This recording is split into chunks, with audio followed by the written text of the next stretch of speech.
இதுலயே தண்ணி இருக்கும். அந்த அளவுக்கு தோண்டினோம். ஆனா இப்போ இந்த காடுகள் இருக்கிறதுனால ஒவ்வொரு மழை துளியும் நிலத்துல ஊடுருவிது. எங்க கிணறோட நீர்வளம் அதிகரிச்சு 1 மாசம் மழை பெஞ்சாலே கிணறு முழுசா நிரம்பி வழியும். கோடையில கூட நீர் மட்டம் குறையாது. செடிகளுக்கு தேவையான பாசனம் கூட செய்யலாம். இந்த பசுமையால நீர்ப்பாசன தேவையும் குறைஞ்சிடுது. ஒருவேளை ஒரே பயிர் திறந்த உழவு நிலமா இருந்தா நீர்ப்பாசனமும் ரொம்ப வேகமா ஆவியாகிடுது. ஆனா இங்க தண்ணி அப்படியே ஊடுருவி போறதால கீழே விழுந்த இலைகள் மண்ணோட ஈரப்பதத்தை பாதுகாக்குது. ஆரம்ப காலங்கள்ல ஒரு வருஷத்துல எத்தனை நாள் தண்ணீர் பாய்ச்சுறீங்க?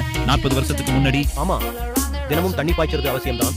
இப்போ கோடை காலத்துக்கு பின்ன ஜனவரி, பிப்ரவரி, மார்ச் இந்த 3 மாசம் மட்டும் தினமும் 1.5 மணி நேரம் மட்டும் நீர்ப்பாசனம் பண்றோம். வெறும் 2000 யூனிட் மின்சாரத்திற்குள்ள இந்த முழு நிலத்துக்கும் பாசனமும் நடக்குது. இதுவே நான் ஒற்றை பயிர் செஞ்சா 30,000 யூனிட் மேல் கரண்ட் வேண்டியிருக்கும். அந்த அளவுக்கு கரண்ட்டும் தண்ணீரையும் தண்ணியும் நிலத்தோட தண்ணி பிடிச்சி வைக்கிற தன்மையும் மண் வளமும் நீராவி ஆகிறதும்